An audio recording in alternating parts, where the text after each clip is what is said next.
The Predator is the newest movie in the Predator film franchise that's actually been going on a lot longer than you think it has. Now when it comes to the Predator franchise, Predator is probably one of the best sci-fi action thrillers ever. This movie has everything you could want. The action is great, the thrills are intense, Arnold Schwarzenegger gives a great performance. It has an extremely unique premise that we hadn't really seen before in movies, and it revolutionized sci-fi movies to come. And because that movie was so successful, naturally a franchise was attempted for it. A lot of sequels were made for Predator, some spin-offs involving aliens were made for Predator. Were any of them a success though?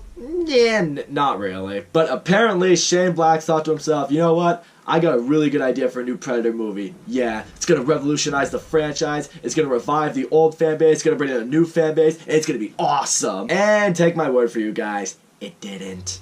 Like, it really, really did not. Okay, so first of all, I will say this. The premise of The Predator, when the movie starts out, it at least seemed somewhat interesting. You have this group of soldiers that's led by this one guy who you don't really give a shit for. But, you know, he's the lead human of the story, so, you know, you have to care about him. So he's with this unit in this jungle. They encounter the Predator. They're able to not kill the Predator, but they're able to knock it out. So it gets taken away to a lab where a scientist played by Olivia Munn, she experiments on it. And, you know, she and her science lab, they discover that apparently there is human DNA in this Predator, which now has 1,000,001 different questions going through her head. It's like, oh, what does that mean? But, you know, because of the lead soldier's encounter with the Predator, you know, the government thinks there might be something wrong with him, so they put him on this bus with all these other soldiers who are really fucked in the head. And I only recognize one of these soldiers because they were played by Keegan-Michael Key. Now getting into more characters, these guys were just, they're kind of there for the sake of being comic relief, and that's it. Not gonna lie, they were solid comic relief for at least a while in this movie, you know, because they're messed up in the head, they're saying ridiculous shit,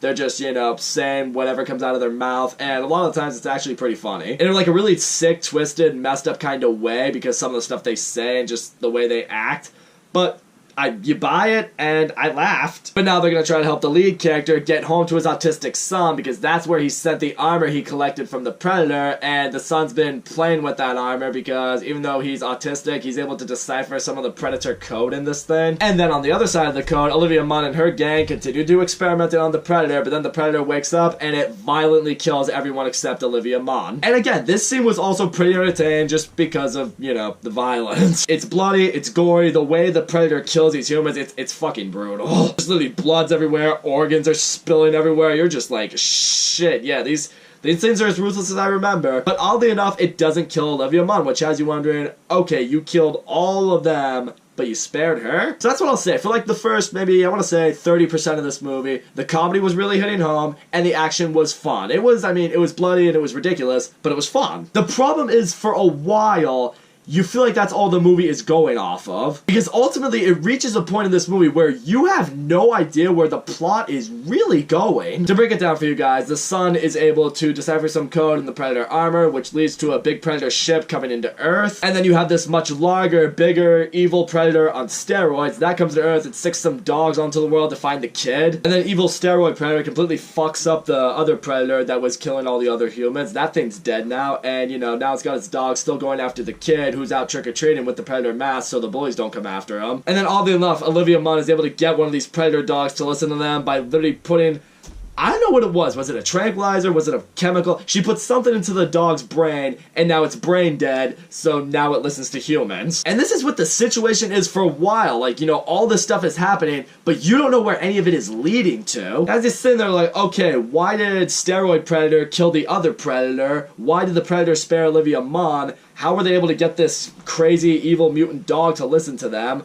How does this kid not give a shit that this alien mask gives him superpowers that destroyed a house behind him and probably killed some people? Okay, maybe that last one you could just chalk up to him being autistic, but still. Point is, all of this is going on, and the movie takes forever to finally tell you exactly what it all means. Until then, the movie's just continuing to use its ridiculous humor and insane violence to try to keep you entertained. The problem is, when none of it has context, it's gonna lose you. That stuff can't carry a movie all by itself. You need a good story and a good plot to go along with it. And now getting into what the official plot of this movie is. It turns out the original Predator they were experimenting on earlier was a rogue Predator. It came to Earth to warn humans of these other evil steroid predators that are coming to Earth because they want to take over Earth for themselves. Apparently the reason this Predator had human DNA is because the Predator's intent was to go from planet to planet, find the most dominant species there, take some of its DNA, put it into themselves to make them these more powerful predators that we are now seeing later on in the movie. And soon enough, they believe that climate change will eradicate the human race, and then they want to take Earth for themselves. And now the steroid predator's going after the lead soldier's son because due to the fact that the son is autistic,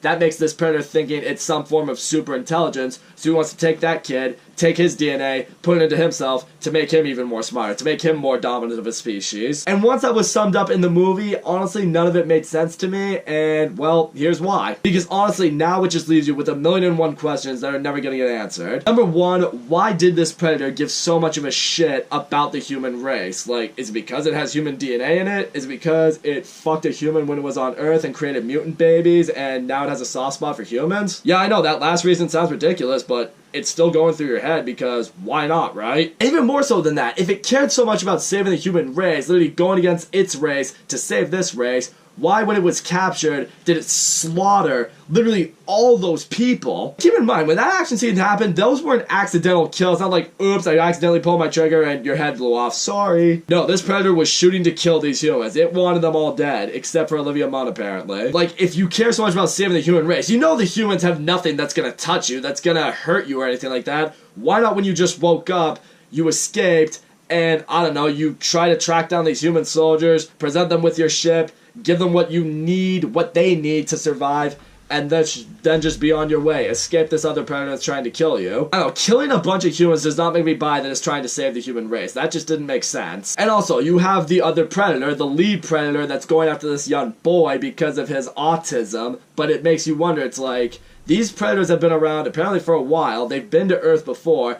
It's not like having autism is a new disease. As far as I know, autism's been around for a while. It's like you never ever picked up on that with humans the last time you were here and got DNA. This is new to you? I guess you could argue maybe it's the fact that the son was able to decipher the code, but even still, it's like, he was able to do that, but I'm gonna guess other humans would be able to do that. I don't know, just it doesn't make sense. If they had been to Earth before, you would think they would have encountered something like that before. They would have had the research to at least know about that. See, it's just all this stuff happening that the movie just expects you to wrap your brain around, and it just completely loses you. Again, you look at the original Predator, it had a very simple premise, but it was a unique premise, and you could get behind it. Literally, you have this group of soldiers, they're in the jungle, they're being hunted by a predator, and they have to find a way to kill it before it kills them. Simple. This movie's throwing a bunch of different shit at you, and it doesn't work. So now the Predator has the young boy on his ship, you know, he's prepared to fly away with him to do experimenting on his DNA,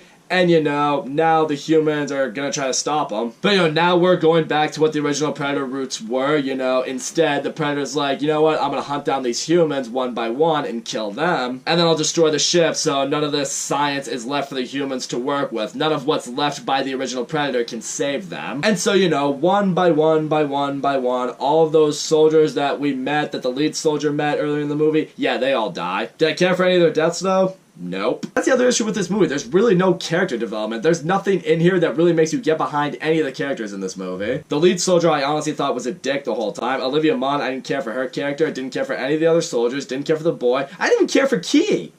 Come on, I always care for Key. And you know, before the Predator can escape, the lead soldier, Olivia Munn, I think maybe one other person, I really don't remember much of this movie. They get onto the ship, they overpower the Predator, they kill it, they save the kid, and at the very end of the movie, we get what is easily set up for another Predator movie. It turns out what the Predator had left behind for the humans to fend for themselves is this really insane, crazy, high-tech suit that's apparently capable of killing predators, and the lead soldier's like, that's my new suit. It's like, oh, so the next movie is going to be a human versus predator war.